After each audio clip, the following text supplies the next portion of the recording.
Shalom, shalom.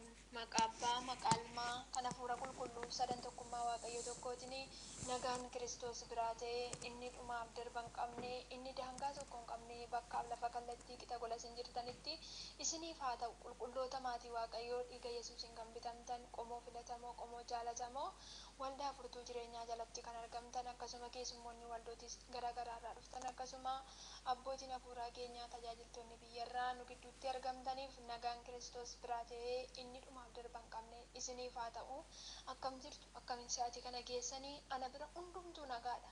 Ammas irra deebi'een jedha maqaa Yesuus Kiristoosiin manni nagaa hin qabne yoo jiraate lubbuun nagaa hin qabne yoo jiraate amma sa'aatii kana jala qabee nagaan adda ta'ee isiniif haa ta'u jechuun jaaladha. Egaa gooftaan hunduma keessan waa eebbisuu ganamaa kaaftanii dadhabne nuuf hin osoo hin jedhin haala mijatuuf haala mijanne keessa dhaabbattanii nu tajaajilaaf tajaajilamaa jirtu ayyaanni waaqayyo dachaa ta'e isiniif haa baay'atu. Egaa waldaan furtuu jireenyaa galateeffannaa kana qopheeffattanii kottaa wajjin tajaajillee tajaajilamna maaddii jireenyaa kana wajjin soorranna jettanii asirratti nu affeeruu keessanitti waldaan alfaa omeegaa baay'eenis isinitti gammannee jirra. Egaa gooftaan bara jireenya keessan haa eebbisuuf baruma baraanii galateeffannaa waldaa keessanii dhabamin mana keessanii dhabamin jechuun jaaladha. Ayyaanni waaqayyo dachaa ta'e isiniif haa baay'atu eebbifama eebbifama. Egaa ani kanan irraa dhufe waldaa alfaa omeegarraayi maqaan kan koo alamiin jedhama seenaa biraan qabu seenaa koo immoo kiristoostu fannoo irratti xumuree sa'aatii kanatti immoo kan naa kenname sagantaa diraamaati. Egaa diraamaa yeroo jennu diraamaan kolfa bichaa osoo hin taane kolfamee bichaa darbaa osoo hin taane barnoonni karaan diraamaa darbu barnoota gurguddaadha jechuudha. Egaa karaadhuma kamiyyuu karaa walaloo, karaa diraamaa, karaa dubbii sagalee waaqayyoo, karaa raajummaa, karaa hedduudhaan waaqayyoon hin dubbata jechuudha. Egaa namoonni tokko tokko diraamaan dhaggeeffatanii egaa ani immoo akka kiyyaatti diraamaa dhaggeeffachuu nan jaaladha jechuudha. Maaliif diraamaan baay'ee barnoota guddaa qaba jechuudha kolfa bichaa osoo hin taane. Egaa akka dhaggeeffattanii irraa barattan abdiif amantii guutuun qaba. Hojjettoonni diraamaa kanaa namoota lama gidduutti hojjetama. Isaanis immoo obboleeyyan lama gidduutti. Egaa maqaan isaanii obboleettiin ishiin tokko Simboo jedhamti. Ishiin tokko immoo Faashinee jedhamti. Egaa Faashineen kun maal hordoftee deemti? Akkuma maqaa ishiirraa hubattan kana maal hordofti an jedhu. Simboon immoo maal jettee gorsinti kan jedhu mee wajjumaan ilaalla. Egaa turtii diraamaa kana wajjiniin akka taatanii abdiif amantii guutuun qaba. Gooftaan isin haa eebbisu eebbifamaa shaaloom.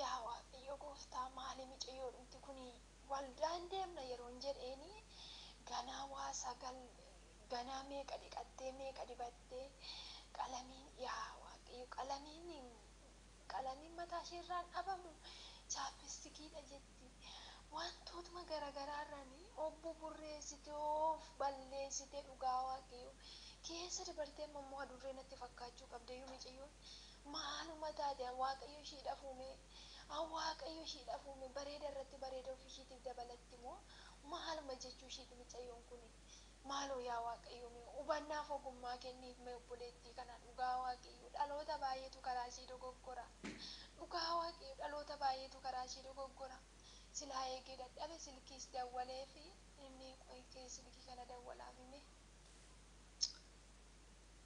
heeloo Faashinee nagaa waaqayyoo siif haa ta'u akkam haadhoo koo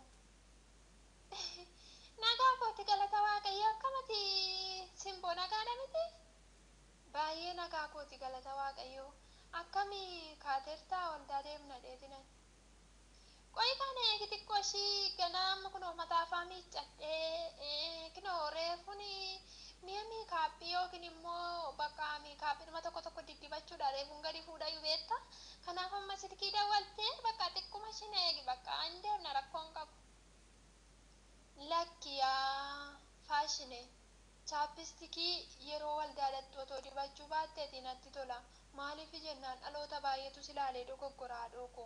Kanaaf uffatuma gadi qajeelaa uffadhuuti nan dhufaan iyyuu adaraa kee akka torbee irraa sanatti immoo na wajjin hin naqin. Torbee irraa manni ofii kooti cabee anatu beeka.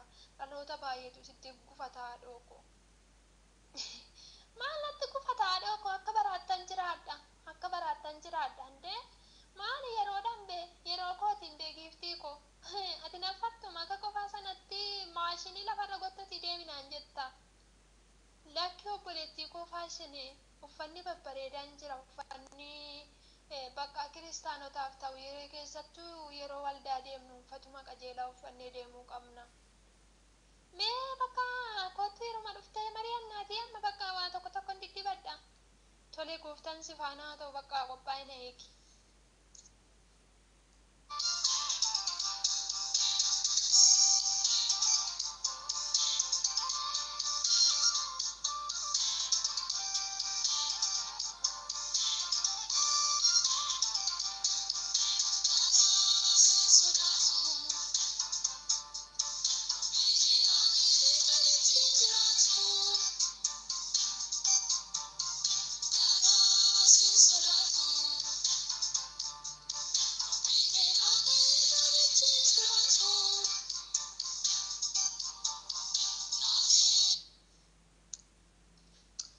Yaa gooftaa hubannaaf ogummaa nuuf kenni. Dubbii sagalee Waaqayyoo dhageenye gannaquu malee ittiin jiraachuu dadhabneerra. Maaloo yaa Waaqayyo hubannaa nuuf kenni. Hubannaatu nutti irrata, ogummaatu nutti irrata. Maaloo nuuf kenni. Dhaloota baay'eetu karaa obboleettii kanaa dogoggoraa oola. Maalan godha yaa Waaqayyo gooftaa? Yoon gorsee silaa naan nageessu maalan godha? Hin baratti, waldaattis hin baratti. Egaa waldaattis yoo baratte ishiin yoo fudhattu maalan godha ka? Maalan godha? Meekaateertii laata maaloo ijoollee booda waldaa yoo inni teessoo iyyuu hin dhabna keetiin hin deema malee dhaqee waa makame.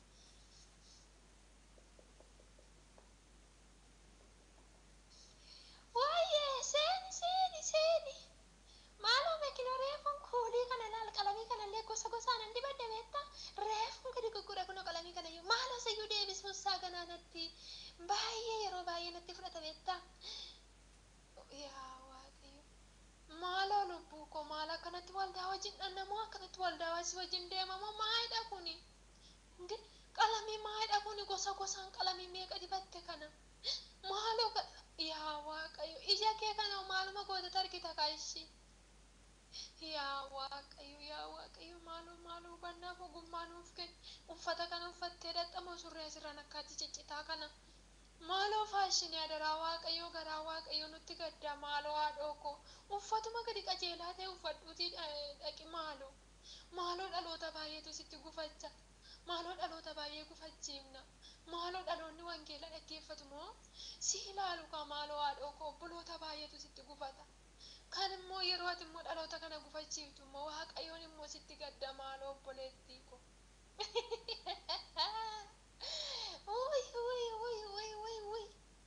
Kuni naaf fayyadee malee obboleettii koo simboo dhugaa Waaqayyo. Maali kun marrakuu qaba faashinaa bee? Indee faashina bakka bareeda bakka qalanii immoo natti tole bakka malee waa biraa miti beektaa? Kanaaf bakka kaawwadheera marrakoo qabadee yoo kaawwadhee dhaqe abbaan qabaatee haa bitatu ka abbaan nabi immoo haa taa'u ka bakka maashinuma isaa kottatee ndee maal akkuma faaratti deemi jettaare akkuma faaratti deeminaan jettaa baruma baraan maali maashinii lafarra kottatamu akka qofaatti maaloo haadha kume baay'een gadda dhugaa.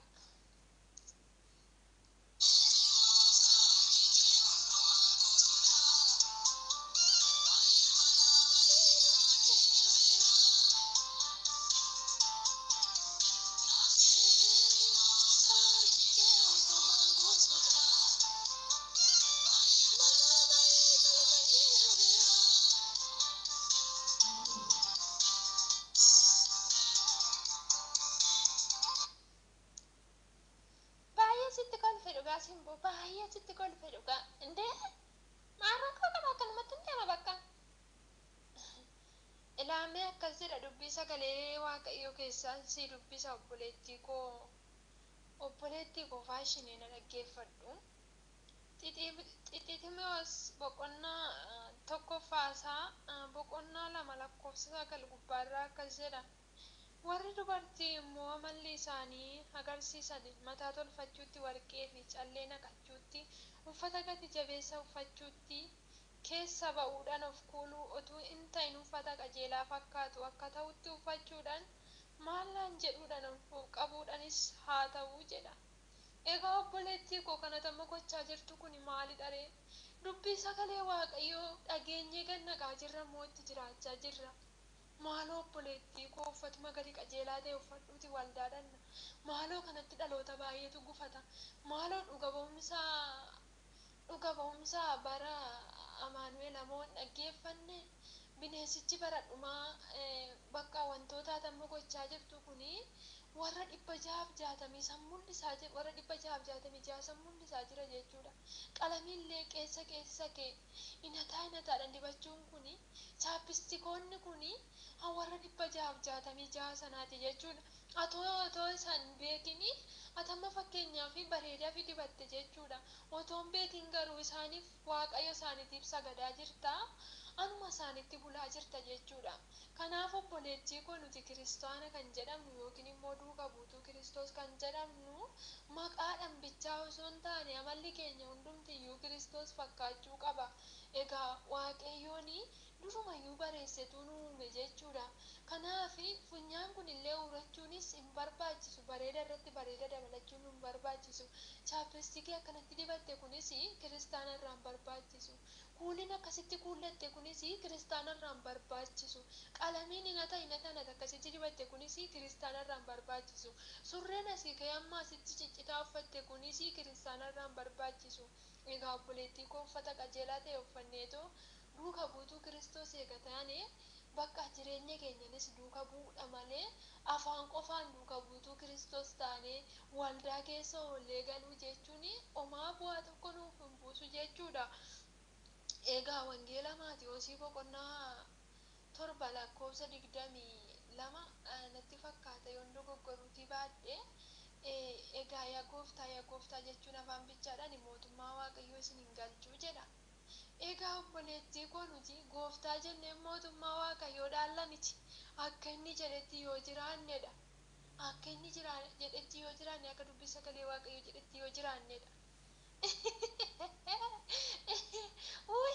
Baay'ee sitti kolfe dhugaa. Baay'ee tokko sitti kolfe ishii. Hindee.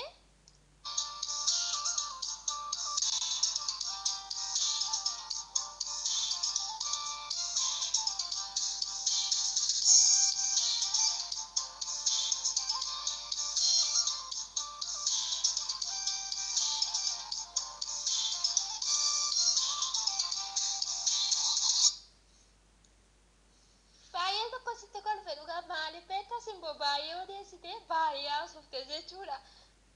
Garuu achi keessatti maal agarramte beektaa? Surree ciccitaana warra 666 jedhe. Qalamiin illee kan isaaniitii jette. Chaappistikiin illee kan isaaniitii jette. Maalumatti beektaati maalii hindee? Maalii sobannaan akkamiidha? Dhugaa Waaqayyo nama hin garramtu. Dhugaa bakka ammoo toodhuman duubatti deebi'e yoo maayyuu. Ani waldaa soon naqin harrafaan bee bakka yoon ol seene ta'e hirribatu na qabaa. Bakka mastiikaa tokko fa'aa yoo nyaadhe malee hirribatu na qaba beektaa? Yaa gooftaa. Waldaa teessee mastiikaa nyaattaa obboleettii koo? Uma nyaadhaan. Hindee hirriban na qaba ka wanta ittiin hirriba ofirraa balleessu. Egaa yaa obboleettii koo uffannaa uffattu kan warra 666ti. Dhaloonni baay'een si ilaalanii dhaloota baay'eetu dogoggoraa jira. Si ilaalanii dhaloota baay'eetu kufaa jira. Kanaaf uffata gadi qajeelaa ta'e uffadhuuti yeroo wangeelli dubbifamu yaada kee gara wantoota dibattu kanarraa kaasitii gara biyya lafaarraa yaada kee kaasitii dubbii sagalee Waaqayyoo duukaa bu'i. Maaloo yaa obboleettii koo wanti lafaa lafarratti hafa. Wanti lafaa lafarratti hafa wanta dhufee darbu duukaa faashinii yoo dhufe ati duukaa fiigda. Kanaaf obboleettii koo yaada keessarraa kaasitii yaada Waaqayyoo irra kaawwadhu maaloo yaadoo koo. Ani yaadoo koo isittan himaani wanta dhufee darbu yookiin ara uffanni ara yoo ba'e ara chappistikii yoo dhufe buulii yoo dhufe kana yooman bitaadha malee wangeela gadi jedhee nan dubbisa jedhe umaayyuu natti iyyuu dhaga'amu umaayyuu natti iyyuu bakka umaayyuu jechuudha. Kana yooman kana godhadha yoo namarratti arge wanta faashina tokko yoon kana arge yooman kana godhadhaadha malee dubbii sagalee waaqayyoon gad jedhi dubbisi nan godhu beektaa.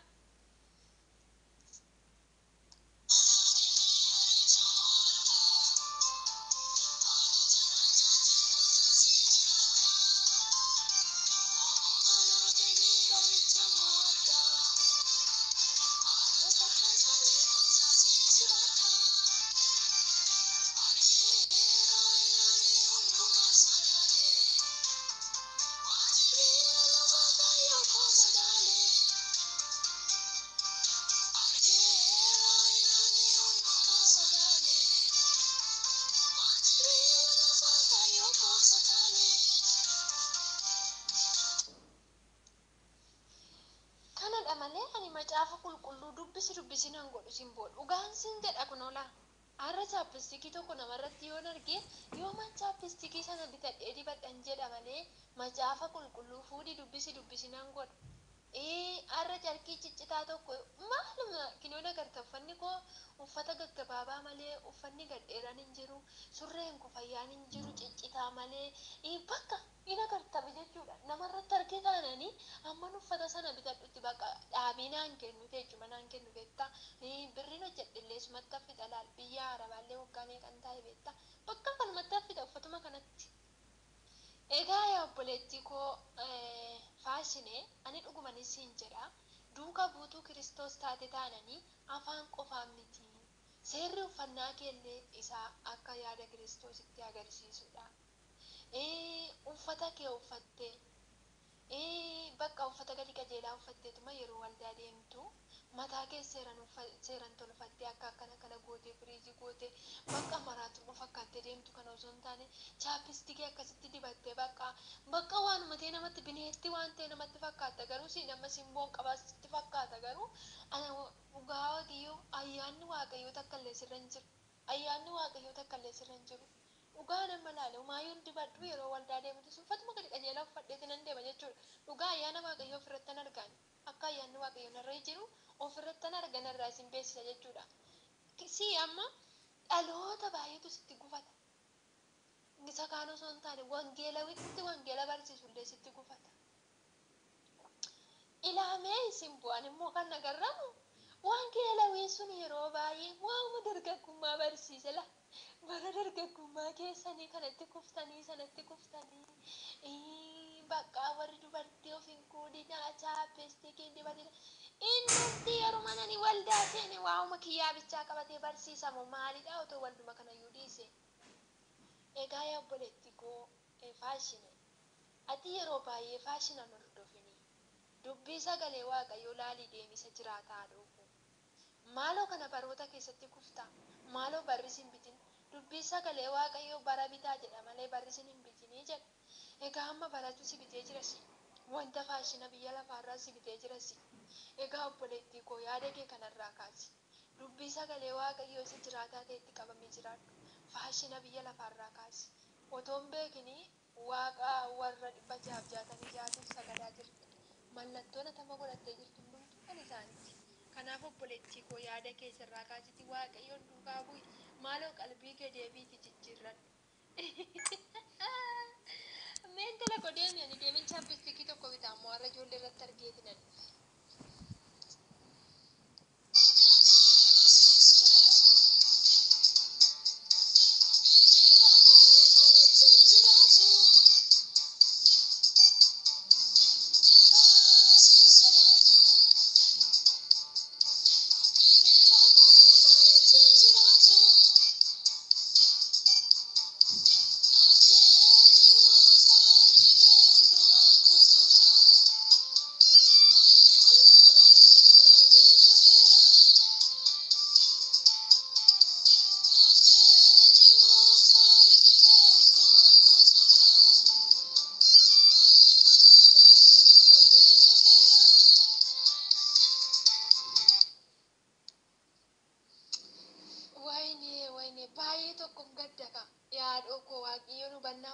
siifaa kennu waan hunduma keessattuu.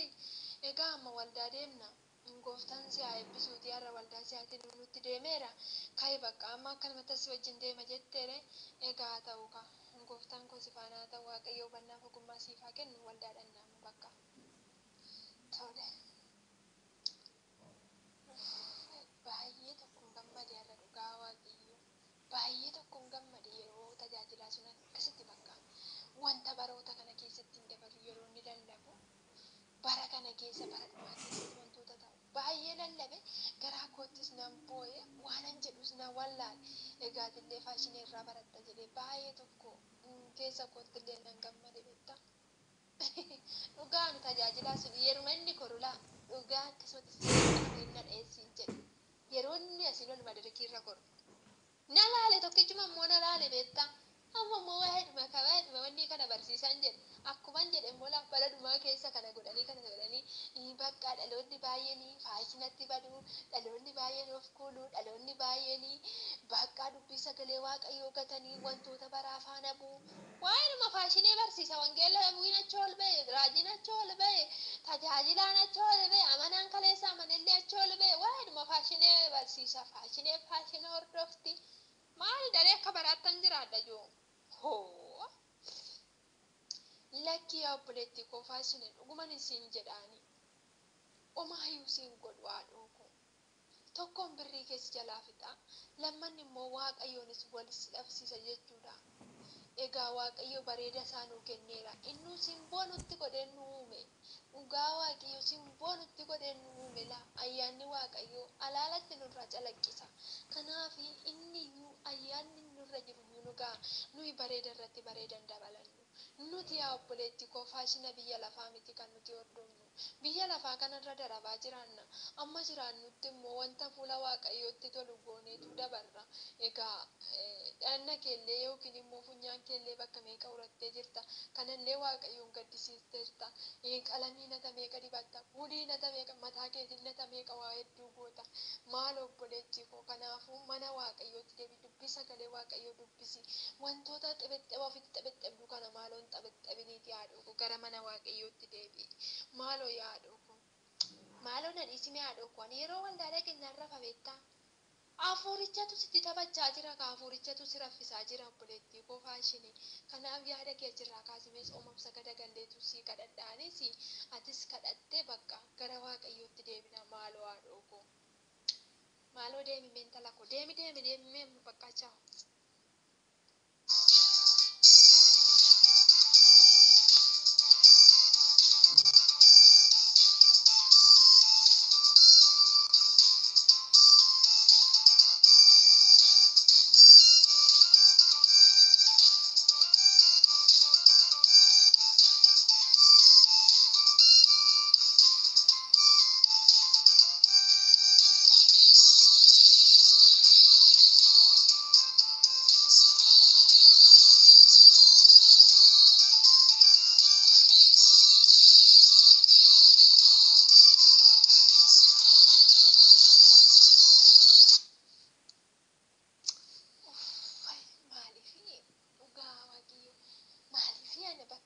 Sagalee Waaqayyoo maala jibbisiisa. Maaliif bakka wanca pistikii namarratti arge isuma biti na godha. Yoon uffatas namarratti arge bakka uffatumti koo meejoo shantaa koo gadi guuree ilaala. Baay'ee Yesuus maal uffanni koo bannee maalan uffadhaa edaa. Dhugaa Waaqayyoo dhugaa uffatumti koo kanumanitti waanuma tokko waan wanti gadi ba'uun qabu maalan uffachaa ba'e yaa gooftaa. Wuy yaa Waaqayyo maaloo yaa Waaqayyo na yaadadhu mee dhugaa Waaqayyo. Ida intalli sun dhuguma na gorsaa turte dhugaa Waaqayyo. Ufan taajjabe dhugaa dhaloota baay'eetu na ilaala yeroo waldaa deemu. Dhaloota baay'eetu na ilaala. Callisaniitu mana laalu garuma kiyya kana laalu. Maaliif akka deemu wallaala yeroo baay'ee. Ida uffata nan uffadhu nuubichaatu uffata akkanaa uffata. Maaloo yaa Waaqayyo hubannaaf ogummaa naa kenni mee mana kee keessa kanan ittiin jiraadhu. Mee keetiin nan deemee isin boodaa bilbileetiin nan uffata gadheeraa wayii bitadhee waldaatti naqa jedhaanii. Egaa deemeetiin nan bitadha malee uffatuma hin qabu iyyuu bakka. Yaa Waaqayyo maalii badeeni. yeroo baay'ee sammuun kiyya kun na sallabama.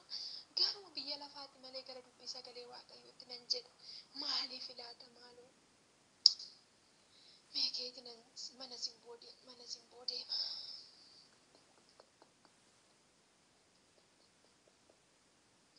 Uffay galanni gooftaaf haa ta'u. Uffay dhugaa waaqayyoo kadhatuma qajeelaa tokko kadhata baay'ee namatti tolan jira. Uffay eenyudha seeni. Ana waan godha obboleettii kee faashineedha. Akkam simboo nagaa keeti miti. Baay'ee nagaa kooti galata waaqayyoo. Noori faashinee akkam jirta nagaa keeti. Anis baay'ee nagaa kooti galateeffannarran jira beektaa waaqayyoon koo galateeffadhe uffay jedhee anumaa ka'uu dhufte. Tole haadhoo koo guddaa isaa eebbifamii. Egaa obboleettii koo simboo waanan gara kee dhufee fi dhugaa waaqayyoodha. Uffata kiyya laalarra shaanxaa keessaa gadi guuree akkasumatti ilaaleela. To'achaa oole dhugaa waaqayyo uffatuma gadheeraa uffatuma sirrii kanan ittiin waldaa deemu hin taloo. Bakka uffatuma akka keetii kanallee keessa barbaadeen dhabe beektaa uffanni kiyya bakka baay'ee uffata wanni ta'u bakka mana bunaa waan hojjetu. Kinoo warra mana bunaa bakka hojjetan sana bakka waanuma akkasii bichaadha uffanni koo beektaa. Egaa obboleettii koo atis na gorsaatu turte yeroo baay'ee kanaafuu deemnee uffata gadi qajeelaan bitadha. Baay'ee wantuma biyya lafaatiin naan jedha malee yeroo baay'ee wangeelaa akkan dubbisu nan abboomu waan san beeku. Egaa obboleettii koo mee kottu uffata gadi qajeelaa bitadhee mee sooma sagadallee qabadhee akka hafuurri kun narraa cabullee waaqayyoo nan kadhadha malee baay'ee keessi koo na sodaatee jira.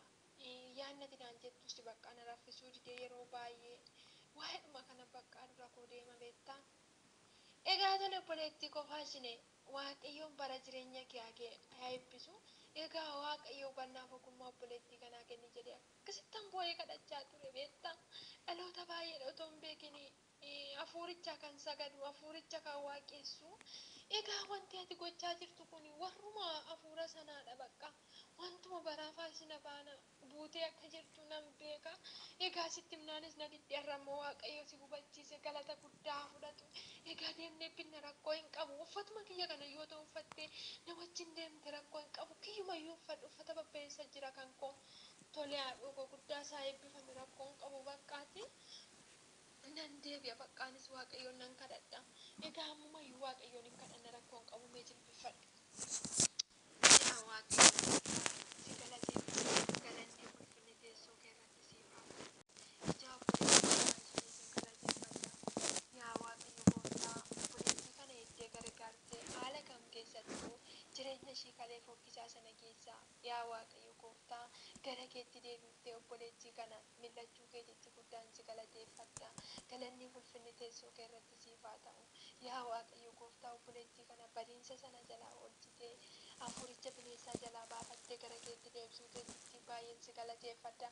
Galanni siif haa ta'u. Egaa obboleettii kana faana hubannaaf ogummaa nuuf kenni. Wanti baraan dhufee darbe hin bitin akka nuti barannee dabarru nu gargaari. Yaa waaqayyo gooftaa baricha keessatti akka ittiin mo'annu humnaaf ayyaana kee nu baay'isi. Baay'eetu ba'ee karaatti hafe baay'eetu yaa waaqayyo gooftaa otoo mana kee keessa deddeebi'u wantoota baraan wanta dhufee darbu hordofa. Yaa waaqayyo gooftaa dubbii sagalee kee dhageenya akkatti jiraannu malee dhageenya akka gannannu nun taasisini. Egaa nu gargaari nu wajjiniin ta'e hunduma waan gootuuf galanni siif haa ta'u. Tole obboleettii koo faashinee guddaan sitti gammadee egaa amma uffata kan koo uffadhuuti waldaa deemna. Bakka har'a waaqayyoon nu gargaara dhugaa baay'ee tokko gammadee waaqayyoon bara jireenya kee haa eebbisu. Tole bakka hin deemnaa dhokoo uffanni bakka hin deemna.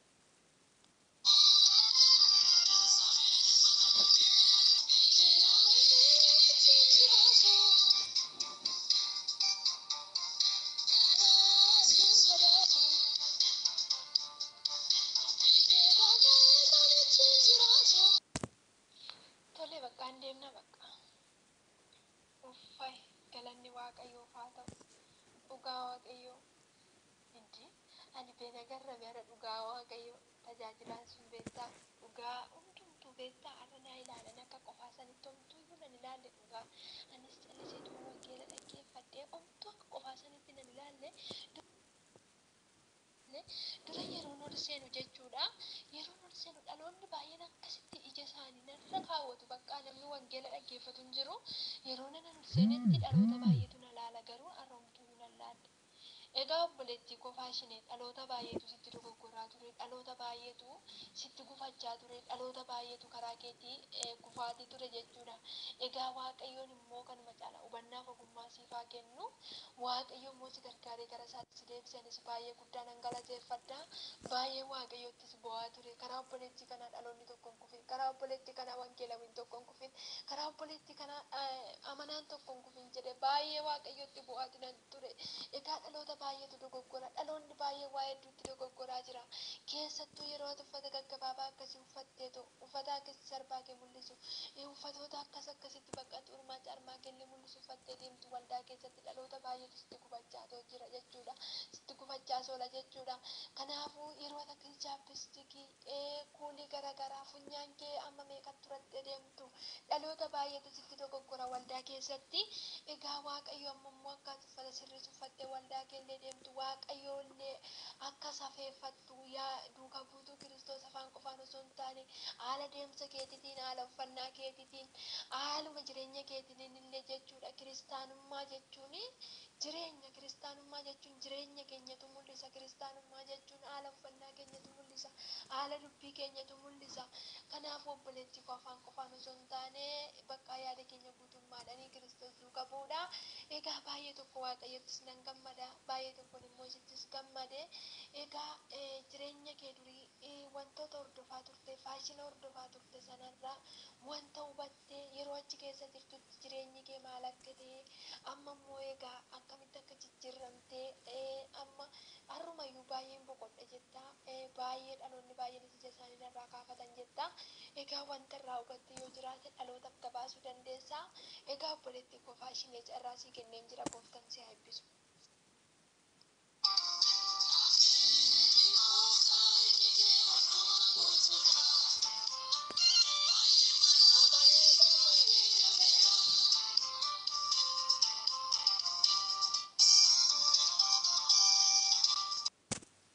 Nagaan nagaarra caalu nagaan Waaqayyoo Waaqa jiraataa inni dhumaaf darban qabneen isiniif haa ta'u obboloota koo.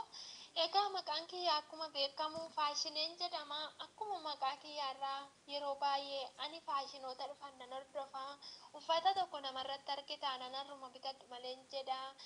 Chaappistikii, kuulii wantoota garaagaraa kana wantoota faashina ta'anii dhufanii kan na dura bitu hin jiru jechuudha. Egaa yeroo baay'ee ani sammuun koo hundumtuyyuu faashina sanatti qabama malee dubbii sagalee Waaqayyootti nan qabamu. Suusii isaatu na qaba malee suusii dubbii sagalee Waaqayyoo nan qabu. Yeroo waldaa deemutti uffata gaggabaabaa mataa kiyya bakka firiizii godhadhee bakka ayyaanni Waaqayyoo narra hin jiru jechuun hin danda'ama. Egaa kan koobichaa osoo hin taane dhaloota baay'eetu natti dogoggoraa ture. Dhaloota baay'eetu na laalee kufaa ture. Dhaloota baay'ee amantoota akkasuma wangeelawii kan jedhame nama fooniti waan ta'eefu dhaloota baay'eetu karaa kootii kufaatii ture jechuudha. Dhaloota baay'ee karaa kootii dogoggoraa ture. Ofii kiyyaa kufee dhaloota baay'een kuffisaa ture. Otoon hin beekin afuruma warra 666 mallattoo isaanii fayyadamaan ture. Egaa obboleettiin kiyya simboo yeroo baay'ee irra deddeebitee na gorsaatii turte. Yeroo baay'ee na kadhachaatis turte. Egaa har'a waan tokko maayyuu naan goone jechuudha. Ofii kiyyaa qarshiin hojjedhellee isumatti haffite. Egaa sammuun koo amman uffata san bitadhutti ammani chaappistoota garaagaraa sana bitadhutti sammuun koo boqonnaa nan argatu. Kanaafuu dhaloota baay'een illee na ilaalanii dhaloota yeroo waldaa seenutti anuma laalu malee namni dubbii sagalee Waaqayyoo dhaggeeffatu hin jiru.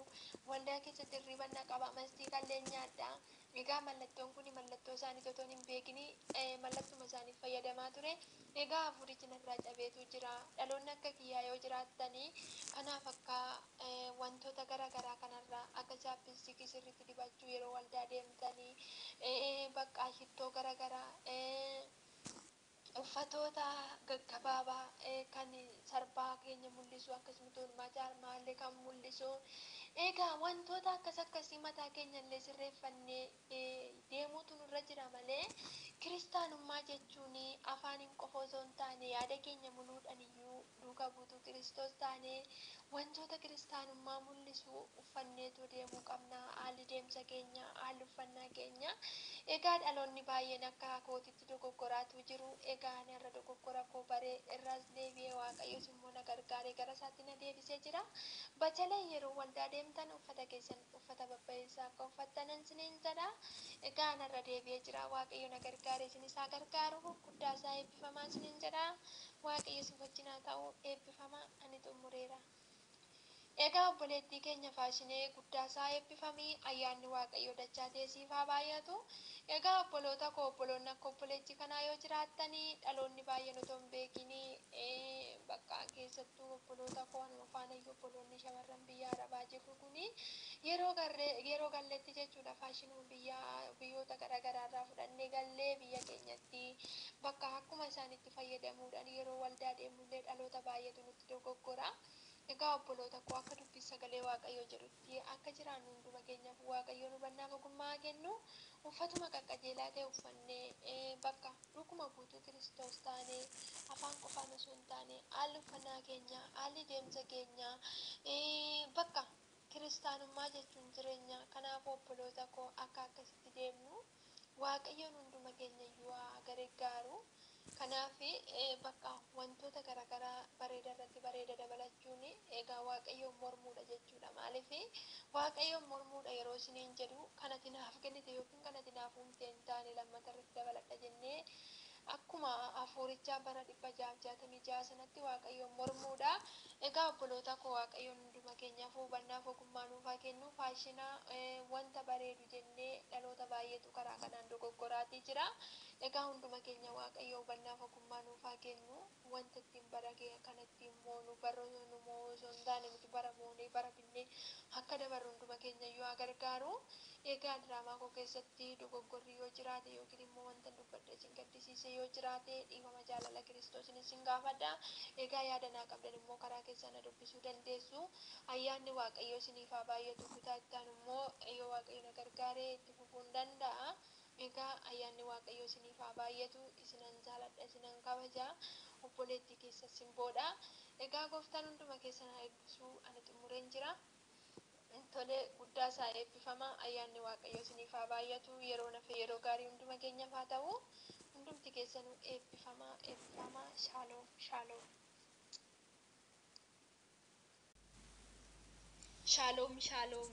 Maqaa Abbaa, maqaa Ilmaa, kan Hafuura Qulqulluu sadan tokkummaa Waaqayyo tokkootiin nagaan Kiristoos biraa ta'ee inni dhumaaf darba hin qabne inni daangaa tokko hin qabne bakkaaf lafa kallattii qixa gola isin jirtanitti isiniif haa ta'u. Qulqulloota maatii Waaqayyoo dhiiga Yesuusiin kan bitamtan qomoo filatamoo qomoo jaalatamoo waldaa furtuu jireenyaa jalatti kan argamtan akkasuma keessummoonni waldootis garaagaraarraa dhuftan akkasuma abbootiin hafuuraa keenyaa tajaajiltoonni biyyarraa nu gidduutti argamtaniif nagaan Kiristoos biraa ta'ee inni dhumaaf darba hin qabne isiniif haa ta'u. Akkam jirtu akkamiin sa'aatii kana geessanii ana bira hundumtuu nagaadha. Ammas irra deebi'een jedha maqaa Yesuus Kiristoosiin manni nagaa hin qabne yoo jiraate lubbuun nagaa hin qabne yoo jiraate amma sa'aatii kana jala qabee nagaan adda ta'ee isiniif haa ta'u jechuun jaaladha. Egaa gooftaan hunduma keessan waa eebbisuu ganamaa kaaftanii dadhabne nuffine osoo hin jedhin haala mijatuuf haala mijanne keessa dhaabbattanii nu tajaajilaaf tajaajilamaa jirtu. Ayyaanni Waaqayyoo dachaa ta'e isiniif haa baay'atu. Egaa waldaan furtuu jireenyaa galateeffannaa kana qopheeffattanii kottaa wajjin tajaajillee tajaajilamna. Maaddii jireenyaa kana wajjin soorranna jettanii asirratti nu affeeruu keessanitti waldaan alfaa omeegaa baay'eenis isinitti gammannee jirra. Egaa gooftaan bara jireenya keessan haa eebbisuuf baruma baraanii galateeffannaan waldaa keessanii dhabamin mana keessanii dhabamin jechuun jaaladha. Ayyaanni Waaqayyoo dachaa ta'e isiniif haa baay'atu. Eebbifama, eebbifama. Egaa ani kanan irraa dhufe waldaa alfaa omeegarraayi maqaan kan koo Alamiin jedhama. Seenaa biraan qabu. Seenaa koo immoo Kiristoos